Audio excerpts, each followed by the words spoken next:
Bueno, buenos días. Dentro del bloque de aparato cardiovascular vamos a comenzar hoy con toda una serie de clases para aprender un poco a leer un electrocardiograma normal y poder identificar las anormalidades patológicas más frecuentes. Este bloque de serie de clases que vamos a tener es una recomendación y es importante que vayan estudiando y también podamos integrar conceptos que ustedes seguramente ya han visto en fisiología y en otras materias para poder adquirir las competencias para poder leer el electrocardiograma. Nosotros, antes de hablar de electrocardiograma, tenemos que tener en cuenta que la actividad eléctrica del corazón tiene ciertas propiedades fundamentales, que seguramente ustedes ya lo han visto en fisiología, que son el automatismo, que es la propiedad de generar su propio estímulo. Esto está dado en el corazón por las células marcapaso. La excitabilidad que tienen las células, que es la propiedad de responder ante la acción de un estímulo. La conductibilidad, que es la capacidad de conducir o de transmitir ese estímulo a células vecinas, y la contractibilidad, que es la propiedad de responder con una contracción ante la acción de un estímulo. Pero esto es muy importante para que se produzca la contracción, que es un fenómeno mecánico, tiene que estar precedida por un fenómeno eléctrico. Y por esto es muy importante la actividad eléctrica cardíaca. Bueno, nosotros sabemos que un latido cardíaco va a producir como consecuencia mecánicamente la contracción o sístole, ya sea auricular o ventricular, o la relajación o diástole, y esto se hace a ritmos y secuencias en todo el músculo cardíaco, y la contracción de cada célula, tanto la contracción en la sístole, va a estar asociada a un potencial de acción de dicha célula. Entonces, es un poco lo que decíamos recién, que se necesita este potencial de acción que se ha transmitido, este estímulo, para poder ejercer el efecto mecánico. O sea, todo efecto mecánico, toda contracción precede un estímulo eléctrico.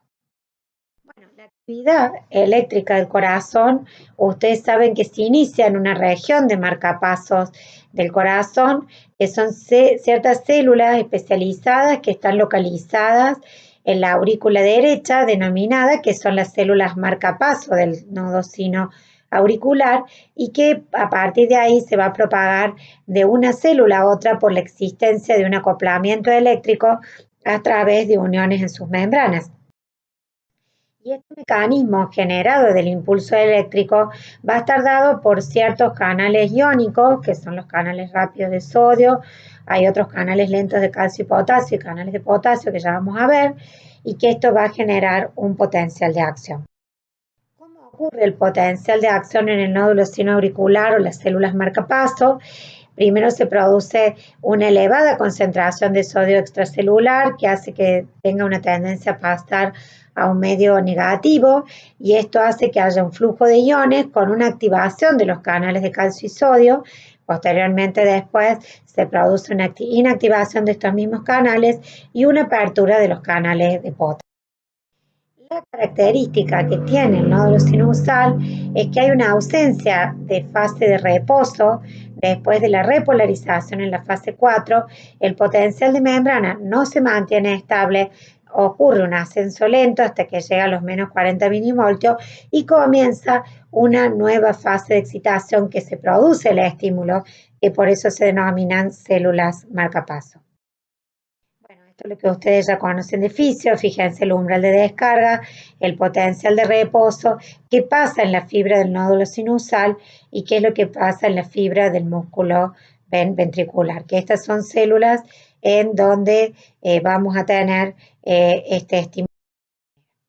Ahora, la transmisión del impulso eléctrico va a estar dado por ciertas estructuras como son el nódulo sinoauricular, las vías internodales anterior, medio y posterior, en el nódulo aurículo-ventricular que va a pasar el estímulo del aurícula-ventrículo, el haz de His, que después se divide en la rama derecha y en la rama izquierda que se subdivide a su vez en una rama antero superior y otra posterior inferior y posteriormente en las fibras de Purkinje.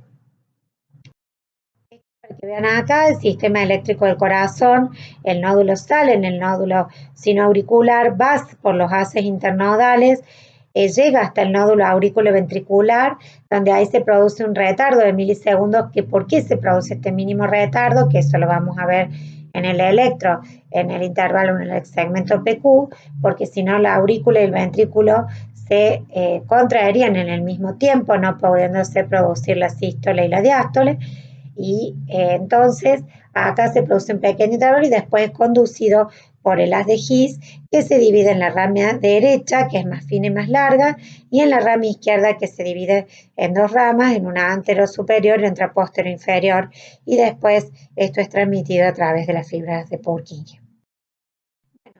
La activación auricular, como dijimos, se da inicio en el nodo sinoauricular y se despolariza simultáneamente el epicardio y el endocardio. Esto se hace primero la aurícula derecha en la parte superior y después termina entre la válvula tricúspide y la vena cava inferior y continúa con el seno sinoauricular, la aurícula izquierda, y este vector de activación de toda la aurícula da como resultado un vector que se dirige hacia abajo y hacia la izquierda. Este es el vector de despolarización. Después está el vector de la repolarización, que habitualmente no lo vemos en el electrocardiograma porque está tapado por la despolarización ventricular, pero es importante que el vector de activación se dirige hacia abajo y hacia la izquierda.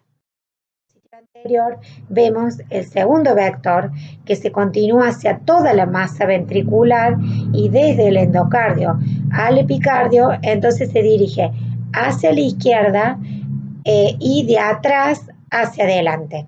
Y el tercer vector que finalmente se dirige hacia las porciones basales y al septum interventricular, que sigue una dirección hacia arriba, atrás y a la derecha. Fíjense acá, que acá lo tienen ustedes, este es el vector número 1, este es el vector número 2 de las masas ventriculares y este es el vector número 3 que se dirige, como dijimos, de abajo hacia arriba y acá lo tienen. Bueno, ¿qué es el electrocardiograma? El electrocardiograma es la representación gráfica de la actividad eléctrica del corazón detectada a través de una serie de electrodos que van a ser colocados en la superficie corporal y que nos sirve. ¿Para qué nos sirve este registro? Que se hace con una aguja en donde el papel va a ir a una velocidad registrando esta actividad eléctrica para ver, por ejemplo, el estudio y la evolución del registro de la cardiopatía isquémica, o sea, si el paciente tiene trastornos en las arterias coronarias que se pueden reflejar con trastornos, ya sea que el paciente tenga una angina inestable o un infarto. También nos permiten identificar y controlar las arritmias y ver su control evolutivo. También nos permite ver la repercusión indirecta en sus ondas de la sobrecarga que puede producir la hipertensión o las valvulopatías en el corazón. Hoy el ecocardiograma ha reemplazado y es la técnica ideal para ver la repercusión de la hipertensión y de la enfermedad valvular, pero el electrocardiograma sigue siendo un recurso útil para ver algunas cuestiones indirectas y también en el electro se pueden evidenciar algunas alteraciones que pueden dar el electrocardiograma en algunos trastornos metabólicos como la hiperpotasemia, la hipopotasemia. Nosotros vamos a tener un taller para ver todas estas cosas prácticas, pero en esta clase lo que queremos decirle es que todo esto lo vamos a ir a ver en el tiempo, en las diferentes clases, pero es importante que podamos identificar ustedes cuáles son las características de un electro normal y lo que vamos a tratar de ver es para qué sirve y todos estos elementos a lo largo del cursado. Bueno, ¿cuáles son las derivaciones que están internacionalmente estandarizadas? Y por eso cuando ustedes van a leer un electro van a ver que tenemos las derivaciones del plano frontal que se llaman bipolares, que van a aparecer primero D1, D2, D3, después las derivaciones unipolares, que es ABR, ABL y ABF, y después vamos a tener las derivaciones precordiales que van de 1 a B6, que es lo que vamos a ver a continuación, pero yo les quiero decir que en ese orden internacionalmente se realiza la realización del electro y la lectura también del mismo. Las derivaciones del plano frontal pueden ser bipolares o unipolares, mientras que las del plano horizontal siempre son unipolares.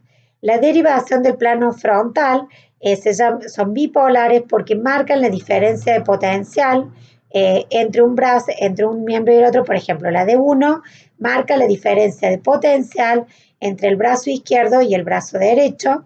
El D2, la diferencia de potencial entre la pierna izquierda y el brazo derecho. Y D3, la diferencia de potencial entre la pierna izquierda y el brazo izquierdo. Fíjense, esto es lo que ustedes ven acá. Esto va a captar D1, D2 y D3. Estas son las derivaciones bipolares estándares. Las derivaciones del plano frontal unipolares son las que palpan el potencial neto existente, son las que detectan el potencial neto existente en el brazo derecho. ABL va a captar la potencial neto existente en el brazo izquierdo y ABF en la pierna izquierda, pero son unipolares. También son de derivación del plano frontal. Acá tienen ABR, ABF y ABL. Esto tienen ABR porque en inglés es right, en ABL porque en inglés es left y ABF porque en inglés es foot. Entonces, las derivaciones del plano frontal bipolares son D1, D2, D3 y después vienen las del plano frontal unipolares, que es ABR, ABL y ABF. Bueno, y después tenemos las derivaciones precordiales clásicas que van de la B1 al B6, que estas acá la tienen. Ustedes van en los electros nuevos, uno pone una de estas pupitos en cada lugar, pero a veces en los electros viejos lo tenemos que ir cambiando nosotros. El B1 va a estar colocado en el cuarto espacio intercostal en la línea paraesternal derecha. El B2 va a estar ubicado en el cuarto espacio intercostal en la línea paraesternal izquierda. El B3 en la mitad de distancia entre B2 y B4. B5 en el quinto espacio intercostal en la línea axilar anterior. Y el B6 en el quinto espacio intercostal en la línea axilar media. Acá tienen el B1 es el cuarto espacio intercostal en la línea marginoesternal derecha, B2 en el cuarto espacio en la línea marginoesternal izquierda, B3 entre B2 y B4, B5 en la línea axilar anterior y B6 en la línea axilar media. Para que vean acá cómo vamos a ir, ustedes palpan el ángulo de luz y a partir de ahí van a caer en el primer espacio intercostal y ahí tienen 1, 2, 3, 4, en el cuarto espacio en la línea paraesternal derecha, B2 como fíjense está en el cuarto espacio en la línea paraesternal izquierda, B4 en el quinto espacio intercostal con la línea axilar media clavicular y B3 va a estar entre B2 y B4 y B5 está en unión del espacio intercostal en el quinto espacio con la línea axilar anterior y B6 en el quinto espacio intercostal con la línea axilar media. Ahí lo tienen en el dibujo para verlo más claro. Bueno, entonces, como les decía, el electrocardiograma normal tiene 12 derivaciones diferentes, que estas se dividen en 3 grupos.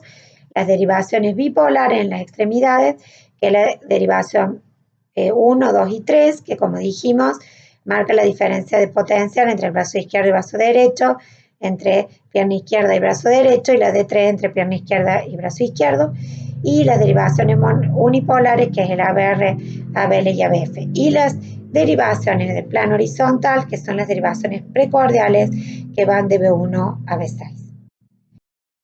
Lo que vemos en el papel que vamos a ver, esto es un papel cuadriculado que está dividida en cuadraditos pequeños, que cada cuadradito pequeño horizontalmente mide 0.04 segundos y 5 cuadraditos pequeños horizontalmente hacen un cuadrado grande que entonces mide 0.20 segundos y un cuadradito vertical, cada cuadradito tiene 0,1 milivoltios, que un cuadrado de 5 mililitros va a medir 0,5 milivoltios. El ritmo cardíaco, vamos a verlo como yo voy a decir, que si el ritmo es sinusal, es si tiene presencia onda P, que es onda P, como dijimos, vamos a ver, es consecuencia de la despolarización auricular que le producen las células marcapaso, y tiene una frecuencia cardíaca normal que es de 60 a 100 latidos por minuto. Bueno, como les decía acá, ¿cómo se produce la activación que les mencionaba recién? Habíamos dicho que las células marcapaso van a generar este pulso eléctrico que van a ir a lo largo de las aurículas. Ahí se produce la activación auricular que va a dar origen a la despolarización auricular que da origen en el electrocardiograma a la onda P. Este estímulo va a ser transmitido por el nódulo auriculoventricular. En el nódulo auriculoventricular habíamos dicho que se produce un pequeño descanso de milisegundos. Esto va a dar origen a lo que se va a llamar después el intervalo o el segmento PQ o PR, porque si no la aurícula y el ventrículo se despolarizarían simultáneamente y no se podría producir la sístole y la diástole ventricular. Después se produce, como dijimos, la activación ventricular que va a dar origen, como ya vamos a ver la terminología, al complejo QRS, y después la repolarización ventricular que va a dar origen a la onda T. Bueno, fíjense, estos son los cuadraditos que les mostraba. Fíjense que cada cuadradito chiquito horizontalmente tiene 0,04 segundos, y esto en un cuadrado grande hace que tenga 0,20 segundos, y cada cuadradito chiquito tiene 0,1 milivoltio, que esto hace que tenga 5 milímetros, 0,5 milivoltios. Fíjense, esta es la onda P, que es la onda de despolarización ventricular. Este es el segmento PR o intervalo PR. ¿Qué diferencia hay? Que el intervalo va a incluir la onda P hasta la onda Q o la onda R, o el segmento no va a incluir la onda P. Tomamos desde el final de la onda P hasta el comienzo de la Q o el comienzo de la R, y este mide el tiempo de retardo que hay a nivel del nódulo auriculoventricular, que nunca debe exceder los 0,20 segundos, o sea, un cuadrado grande. Después tenemos las ondas de despolarización ventricular, que son, acá lo ven, el QRS. Después tenemos el segmento ST, que es el segmento hasta que termina la despolarización y empieza la repolarización, y el intervalo ST, que como vamos a ver, el intervalo va a incluir la onda T, en cambio el segmento no va a incluir la onda T. Estas serían las ondas de un electrocardiograma normal: la onda P, que es la de la despolarización ventricular, la onda QRS, auricular, perdón, la onda QRS, que es la de la despolarización ventricular, y la onda T, que es la onda de la repolarización ventricular. Acá tenemos cómo son los parámetros habitualmente fisiológicos. Ahí tienen la onda P, que dijimos que era la onda de la despolarización auricular, y dijimos que después íbamos a tener el segmento PR o el intervalo PR, y fíjense que el intervalo va a incluir la onda P, en cambio el segmento no lo incluye.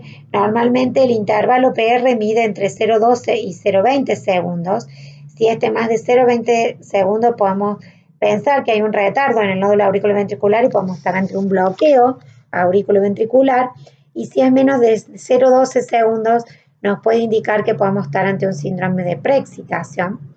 El QRS, que es dijimos que es el registro gráfico de la despolarización ventricular. Fíjense acá el QRS, que tiene que ser menor a 0,12 segundos. Si es más de 0,12 segundos o más, ya podemos estar hablando de que puede haber un trastorno de la conducción intraventricular. Y el QT, que dijimos que también está el segmento QT o CT, que es el que no incluye el QRS, y el intervalo QT, que es el que incluye el QRS, que hasta el final de la onda T, que tiene que ser menor también de 0,43 segundos. ¿Qué es la onda P? Dijimos, la onda P es la onda que resulta de la despolarización auricular es importante que la onda P tiene una duración máxima de 0.10 segundos y se acuerdan que habíamos dicho que el vector de la onda P era un vector que se dirigía de derecha a izquierda y de arriba hacia abajo, y que es importante que este vector va a ser captado por todas las derivaciones como una onda positiva, excepto en ABR, que la ve negativa, y de acuerdo a cómo está el corazón, la B1 puede, la derivación precordial B1 puede captarla a veces como isodifásica. Entonces, la onda P es la que resulta de la despolarización auricular, es prácticamente positiva en todas las derivaciones, salvo en ABR, que es negativa, y puede ser en B1 isodifásica. Después viene, como dijimos, el intervalo PR, que es el que expresa el tiempo que transcurre desde el comienzo de la despolarización auricular hasta el comienzo de la despolarización ventricular. Y esto representa, como ya les mencioné, el retraso fisiológico de la conducción que se lleva a cabo en el nódulo auriculoventricular y lo forman la onda P y el segmento PR. Normalmente esto dura entre 0,2 a 0,20 segundos, puede ser algo menor en los niños y puede durar a veces hasta 0,21 segundos en los ancianos. Pero ese es el rango normal entre 0,12 y 0,20 segundos. Como les mencioné antes, si es superior podemos estar ante la presencia de un bloqueo y si es menor podemos estar ante la presencia de un síndrome de preexcitación. Se mide desde el comienzo de la onda P hasta el comienzo del complejo QRS. En general, hay veces se prefiere la derivación de 2, pero si existe un PR más largo, en otra derivación se tomará este. Y se prolonga, como les decía, en los distintos bloqueos auriculoventriculares y se acorta en los síndromes de preexcitación. Bueno, el complejo QRS representa la despolarización de los ventrículos. Tiene una duración entre 0.06 y 0.10 segundos. Puede ser positivo, negativo, isodifásico. Es importante que entendamos la nomenclatura de las ondas, que la primera onda positiva se llama R, la primera onda negativa que precede a una onda R se llama Q, y la segunda onda negativa se llama S. Fíjense, la primera onda negativa y tienen la primera onda positiva que se llama R y la segunda onda negativa que se llama S. Cualquier onda negativa, totalmente negativa, se llama QS, o sea, Q la primera y la segunda es negativa S, y eso generalmente es sinónimo de necrosis o de una fibrosis vieja. Entonces, esto es importante para que entendamos la nomenclatura. La Q es la primera onda negativa, la R es la primera onda positiva y la segunda onda negativa se llama S. Y el QRS normal tiene una duración de 0.06 a 0.10 segundos. El segmento ST, que es el que se extiende desde el final de la onda S hasta el principio de la onda T, corresponde al periodo de contracción sostenida de los ventrículos. En los casos normales, este segmento es isoeléctrico, está a nivel de base, no incluye ondas y su morfología es una línea recta. Su medición se basa en su posición por encima o por debajo de la línea eléctrica. Esto es importante porque ese desplazamiento, como ya vamos a ver, no puede ser más de 1 milímetro en ambas direcciones, ya sea supradesnivel o infradesnivel. Y esto es importante porque nos puede estar orientando a alguna patología y su valor estará dado también por el lugar que ocupe los 0.08 segundos, o sea, 2 cuadraditos pequeños después del punto J, que es el punto de unión entre el complejo QRS y el segmento ST. Y bueno, además, estos pueden tener distintas formas. Cuando son anormales, pueden ser cóncavos, convexos o rectificados. Fíjense, este es el segmento ST, fíjense acá, que es la línea isoeléctrica, y fíjense que no puede descender o tener supradesnivel de más de 1 milímetro, porque si no es es patológico. Entonces, estos pueden tener varias formas: cóncavo, convexo, plano. El plano es cuando es isoeléctrico. Fíjense acá en la segunda donde dice elevación. Fíjense acá donde está la línea isoeléctrica, donde está la P y el QRS. Fíjense cómo tiene un supradesnivel cóncavo, que con respecto a la línea isoeléctrica corresponde a más de 3 cuadraditos. Lo mismo en este del supradesnivel, fíjense cuando vive en convexo, fíjense dónde está la P y la Q, esa es la línea isoeléctrica, y cómo este, que es el punto J, se ha supradesnivelado. Después viene el intervalo QT, que se extiende desde el inicio de la onda Q al final de la onda, hasta el final de la onda T, varía con la frecuencia cardíaca, es un índice de la duración total del proceso de repolarización del corazón y que puede estar influido también por la duración de la activación ventricular. Su duración se suele alargar en los infartos, en las isquemias y también en algunos trastornos como las hipocalcemias, el hipoparatiroidismo, la tetania o el raquitismo, y se suele acortar en la hipercalcemia o con el uso de algunas drogas como la digital. Su valor normal es de 0,28 a 0,42 segundos, no debe medir más de 0,42 segundos. Y la onda T, que acá está mal escrito, representa la repolarización ventricular, que es positiva en todas las derivaciones, excepto en ABR, donde es negativa. Pero otra cosa muy importante, que la onda T es asimétrica, o sea, no tiene una rampa ascendente rápida y otra descendente lenta, y es importante porque cuando se pierde esa simetría, también nos puede estar indicando que esa onda T es patológica. Entonces, la onda T es la repolarización ventricular, es positiva en todas las derivaciones, excepto en ABR, y la característica es que es asimétrica. Bueno, ¿qué nos queda también ahora? Que es muy importante. ¿Cómo nosotros podemos determinar la frecuencia cardíaca si el paciente tiene ritmo sinusal? Cuando yo digo que un paciente tiene ritmo sinusal, cuando tiene onda P, porque es la onda que se generó en el nódulo sinusal, la onda de despolarización auricular.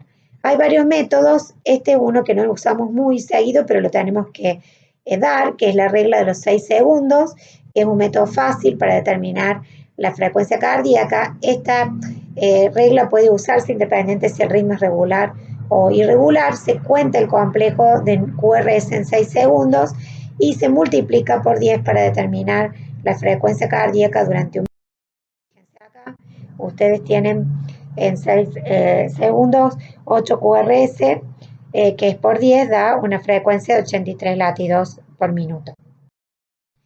El método clásico para hallar la frecuencia, que es el que utilizamos habitualmente, es dividir 1500 entre el número de cuadraditos de 1 milímetro que separan dos ondas R en una derivación. Por ejemplo, si hay 20 cuadraditos chiquitos entre 2R, dividimos 1500 dividido 20, que es igual a 75 latidos por minuto. Y en frecuencias regulares con intervalos RR, hay veces podemos hacer un cálculo que es dividir 300 por el número de cuadrados grandes que los separan. O sea, en vez de los cuadrados chiquititos, 2 cuadrados que hay entre la onda R, y entonces de esta manera están separados un cuadrado grande, la frecuencia de 300, si son 2 cuadrados 150, si son 3 cuadrados 100, si son 4 cuadrados 75.